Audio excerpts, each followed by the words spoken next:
Hello everyone, কেমন আছো তোমরা সবাই? আশা করছি তোমরা সকলে খুব ভালো আছো। আর আমি কিন্তু মোটামুটি বেশ ভালো আছি। চলে এসেছি তোমাদের সাথে নতুন একটা ব্লগ নিয়ে। আর আমার এই ব্লগে তোমাদের সকলকে স্বাগত জানিয়ে আজকে কিন্তু আমি আমার ব্লগটা শুরু করছি। তোমরা কেউ ভিডিওটি স্কিপ করো না, ভিডিওটা কিন্তু পুরোটা দেখার অনুরোধ রইল। আজকের ভিডিওটা খুব ইন্টারেস্টিং হতে চলেছে। তো চলো বেশি কথা না বলে ভিডিওটা শুরু করি। আর আজকে এইভাবে ভয়েসটা দিচ্ছি, মানে এইভাবে তোমাদের সামনে এসে কথাটা বলছি। আজকে আর ভয়েস দিয়ে বলছি না, কারণ সকাল থেকে অনেকটা টাইম পার হয়ে গেছে, এখনও আমি ভিডিও শ্যুট করতে পারিনি। তো এখন থেকে শুরু করছি। আর এখন দেখো ঘড়িতে কটা বাজে। তো চলো শুরু করা যাক। সকালে কিছু টুকিটাকি ভিডিও করে রেখেছিলাম ছোট্ট ছোট্ট ক্লিপ নিয়ে, সেটাই চলো তোমাদের সাথে শেয়ার করি। সকালবেলা ঘুম থেকে উঠে আজকে করেছিলাম পেঁপে দিয়ে আলুতে তরকারি। খুব ব্যস্ততার মধ্যেই আজকে সকালটা কিন্তু কেটেছে। তো তার কারণ সেটা আমি তোমাদের সাথে পরে শেয়ার করছি। তো দেখো, আমি কিন্তু যে পেঁপে আলুতে কেটেছিলাম, কেটে জিরে ফোড়ন দিয়ে কিন্তু পেঁপে আলুর তরকারিটা বসিয়ে দিয়েছি। আর এদিকে দুধটাও জাল দিয়ে নিচ্ছিলাম। তো বেশ খানিকক্ষণ নাড়িয়ে নাড়িয়ে তখন দেখলাম ভাজা হয়ে গেছে। বেশ গাটা একটু ছ্যাঁকা ছ্যাঁকা মতো হয়ে গেছে। তারপরে আমি কিন্তু জল দিয়ে দেবো। কিন্তু আর এইদিকে তাওয়ায় আমি দুটো জিরে ভেজে নিচ্ছিলাম। ভাজা মশলার গুঁড়ো দিলে না পেঁপের তরকারিটা আলাদা স্বাদ আসে। তো দেখো, সুন্দর করে একটু নাড়িয়ে চাড়িয়ে নিচ্ছি। আর ওইদিকে জিরেটা ভাজবো বলে বসিয়েছি, কিন্তু এখনো গ্যাস ধরানো হয়নি। ওইভাবেই রেখেছি, কারণ এটাই জল দিয়ে না দিলে না আর ওটা বারবার যেহেতু নাড়াতে হবে, নাহলে পুড়ে যাবে। আর পুড়ে গেলে তখন সেন্টটা না ভালো আসে না। তো এদিকে কিন্তু দুধ জাল দিয়ে নিয়েছিলাম, দেখো ধোঁয়া উঠছে। তো তারপরে ভাবলাম আর বেশিক্ষণ নাড়াতে হবে না, এবার জলটা দিয়ে দিই। বেশি একটু আজকে একটু ঠান্ডা জলে দিয়েছিলাম, আজকে আর গরম জল করার সময়টা ছিল না। ভেবেছিলাম গরম জলটা বসাবো, কিন্তু যেহেতু দুধটা জল দিয়েছিলাম আর গরম জলটা বসানো হয়নি। তো যাই হোক, দেখো জলটা দিয়ে এবার আমি ঢাকা দিয়ে দিলাম, জোর আঁচ দিয়ে ঢাকা দিয়ে দিয়েছি। দিয়ে এবার হালকা নেই, তারপরেই আমি এবার জিরেগুলো একটু ভেজে নেব। সুন্দর করে ভেজে নিয়ে গুঁড়ো করে যখন পেঁপের তরকারিটা হয়ে যাবে, তখন ওর উপর দিয়ে রেখে 10-15 মিনিট ঢাকা দিয়ে রাখলেই খাওয়ার সময় এত সুন্দর অপূর্ব একটা গন্ধ বেরোয়, কী বলবো। তো যাই হোক, দেখো আমি গুঁড়োটা করেও নিয়েছিলাম, পেঁপে আলুর তরকারি হয়ে গেছিলো। আর এই দেখো মশলাটা ওপর থেকে একটু ছড়িয়ে দিয়েছি, কী সুন্দর দেখতে লাগছে। আর এদিকে কিন্তু চাটাও বসিয়ে দিয়েছিলাম। চাটা অলমোস্ট ডান। তো তারপর চাটা খেয়ে টেয়ে আমি শাশুড়ি মা শ্বশুরমশাই সবাই একসাথে চাটা খেয়ে নিয়েছিলাম। নিয়ে কিন্তু ঘরে চলে গেছিলাম। গিয়ে আগে বিছনাটা তুলছিলাম। দেখো আমার বাবান কিছু চুপ করে বসে আছে, মনে হচ্ছে কত না গুড বয়। আর আজকে বিছনার চাদরটা পাল্টেছি, বালিশের ওয়ারগুলো চেঞ্জ করে দিয়েছি। চেঞ্জ করেছি বলতে ওইগুলো আর পরাইনি, ভাবলাম ওই সেটটাই এবার পরাবো। তো সেই কারণে আর পরাইনি, ওইভাবেই রেখেছি। তো তারপর এদিকে বাবান আসছিল, একটু দুষ্টুমি করছিল। আর এই চাদরটা আমি এখানেই রাখি, যেহেতু বাবানকে দুপুরবেলার দিকে ঘুম পাড়ায়, তখন আবার ওইটা ওকে গায়ে দিয়ে দিই। এবার এই দেখো ফোনের দিকে তাকিয়ে তাকিয়ে এবার নাচ করছে, দেখেছো কতটা দুষ্টু ও। দেখো একটা মুহূর্ত এক জায়গায় স্থির থাকবে না কখনো। তো তারপর আমরা দুজন মিলে একটা আদর করলাম, করে কোলে নিলাম। নিয়ে এবার আমি চললাম আমার এদিকে টুকটাক যে কাজগুলো আছে সেগুলো করতে। রান্নাঘরে কিছু টুকটাক কাজ ছিল, সেগুলো করে এসেছিলাম। ভাতের জলটা বসিয়ে এসেছিলাম, এসে বাবানকে ঘুম পাড়িয়ে দিয়েছিলাম। তো বেশিক্ষণ টাইম নেয়নি, তার মধ্যে ঘুমিয়ে পড়েছিল। ঘুম থেকেও দেখো ঘুমিয়ে পড়ার সঙ্গে সঙ্গে আমি কিন্তু গায়ে চাদরটা দিয়ে দিয়েছি। আর এদিকে জানলার পর্দাটা টেনে দিলাম। আর এদিকে আমার শ্বশুরমশাই বাজার থেকে অনেক সবজি এনেছে, কুমড়ো, টমেটো, লঙ্কা, সিম, তারপর বাঁধাকপি, সেইগুলোই ফ্রিজে তুলবো বলে রেখেছি। তো চলো সেইগুলো তুলে, আর ফ্রিজের মধ্যে কিন্তু অলরেডি অনেক সবজি আছে। চলো সেগুলো তোমাদের সাথে একটু শেয়ার করি। এইগুলো তো শেয়ার করাই হয় প্রত্যেক দিন। চলো আজকে ফ্রিজের ভিতরটা কী কী আছে সেগুলো শেয়ার করি।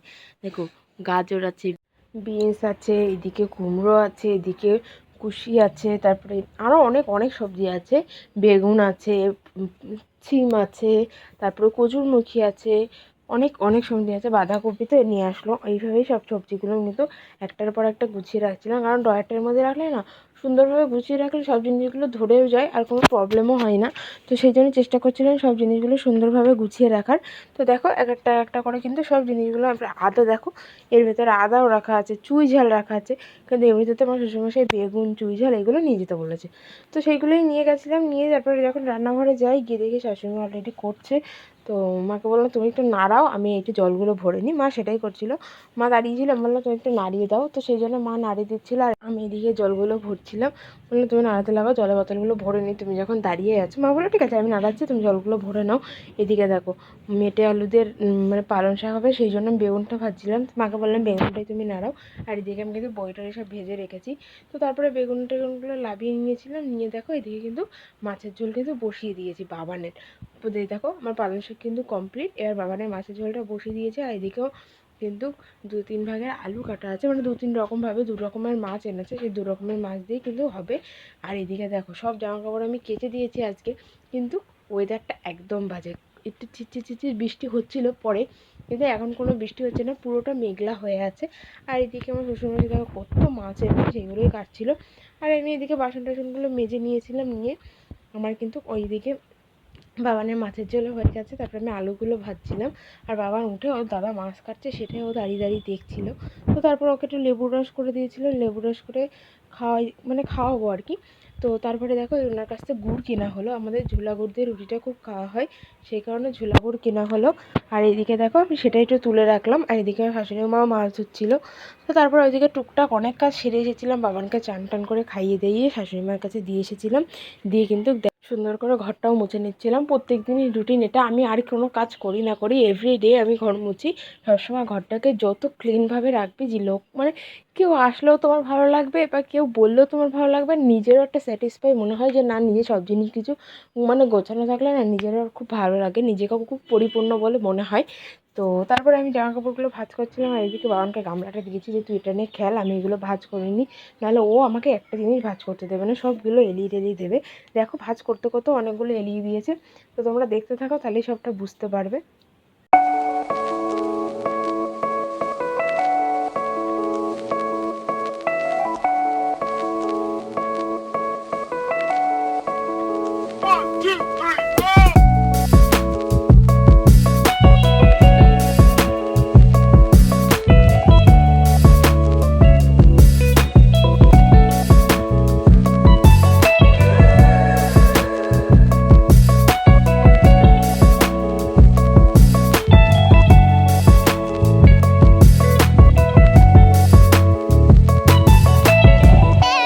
কীভাবে আমি জামা কাপড়গুলো গুছালাম, কতবার ও এলোলো, কতবার আমি গুছালাম, তো এইভাবেই চলছিল। তো যাই হোক, অ্যাট লাস্ট আমি জামা কাপড়গুলো গোছাতে পেরেছি। তারপরে মার কাছে ওকে দিয়ে আমি চলে এসেছিলাম রান্নাঘর, যে কাজগুলো ছিল সেগুলো করার জন্য। তো দেখো সেই মতোই ফার্স্টে আমি কিন্তু সুন্দর করে গ্যাসটা সার্ফ দিয়ে মুছে নিচ্ছিলাম। সার্ফ দিয়ে মুছে তারপরে ইঞ্জিন ঢাকনাটা দিয়ে মুছবো, তাতে কী হয় গ্যাসটা পুরো একদম চকচক করে, কোনো রকম কোনো একটা ছাপও পর্যন্ত থাকে না, যদি একটু স্কচ ব্রাইট দিয়ে দলা যায়। তো জিনিসপত্র আমি এইভাবেই পরিষ্কার করে রাখার চেষ্টা করি। আর রান্নাঘরটা না যেহেতু খাবার জিনিসের জায়গা, সেজন্য আমি চেষ্টা করি সবসময় পরিপাটি করে রাখার। তো দেখো সেইভাবেই কিন্তু আমি গ্যাসটা কিন্তু সুন্দর করে মুছে নিচ্ছিলাম। আর তোমরা প্রত্যেক দিনের ব্লগেই আমাকে দেখতে পাবে, প্রত্যেক দিনই কিন্তু আমি সার্ফ দিয়ে গ্যাসটা মুছি, এমনটা নয় যে তোমাদের দেখানোর জন্য এগুলো আমি করি, কিন্তু না, আমি এইভাবেই প্রত্যেক দিন কাজ করি বলেই সেইগুলোই তোমাদের সাথে শেয়ার করি। কোনো বাড়তি কোনো কিছু দিয়ে আমাকে তোমাদের কাছে শেয়ার করার কোনো দরকার নেই, আমি যেরকম আমি যেটা করি সেটাই তোমাদের সাথে শেয়ার করি।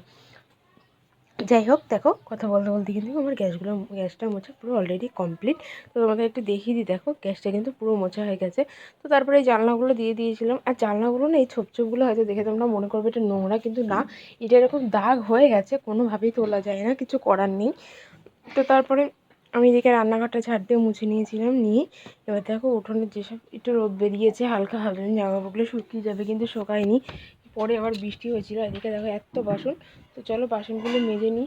তো বাসনগুলো মেজে নিয়ে চান টান করে নিয়েছিলাম, নিয়ে গেছিলাম একটা বৌদিদের বাড়ি। ওদের ওখান থেকে দেখো এই দুটো লেবু এনেছি, তোমরা কি এরকম লেবু কখনো দেখেছো? তো এর ভেতরের কুয়াগুলো না একদম কমলা লেবুর মতো, চলো তোমাদের সেটাও দেখাচ্ছি। তো এই দেখো আমি কিন্তু একটা ছুলে দেখো, আর এই লেবুটা যে এত টক, কেউ না খেলে সে বুঝতে পারবে না। তেঁতুল যত টক জাতীয় জিনিস আছে তার সব ওপরের জিনিস এটা। কেউ যদি টক অতিরিক্ত খেতে ভাসে আমার মতো, সেটা এই জিনিসটা ট্রাই করো, অবশ্যই তোমাদের ভালো লাগবে। তো দেখো বাবানও কিন্তু নেওয়ার জন্য মুখ হবে বলে ছুলছে, তো আমি তোকে ছুলতে হবে না, যে তোকে এটা খেতে হবে না। তো তারপরে ওকে চান টান করে খাই দাই ঘুম পাড়ি দিয়েছি, তখন 3টে বাজে। এবার যাবো আমি খেতে। তো দেখো সেটাই তোমাদের সাথে একটু দেখাচ্ছিলাম। আর আজকে আমাদের রান্না হয়েছিল এই যে চেঙো মাছ না, এটা কী মাছ বলে, আমি বান মাছ, এদিকে ওই যে পালং শাক। তো আমি শাশুড়িমা খেয়ে নিয়েছিলাম। এদিকে ওয়েদারটাও কিন্তু খুব বাজে ছিল। তো আজকে সারাদিনের ব্লগটা এই ছিল, ভালো লাগলে অবশ্যই like comment share and subscribe করে দিও।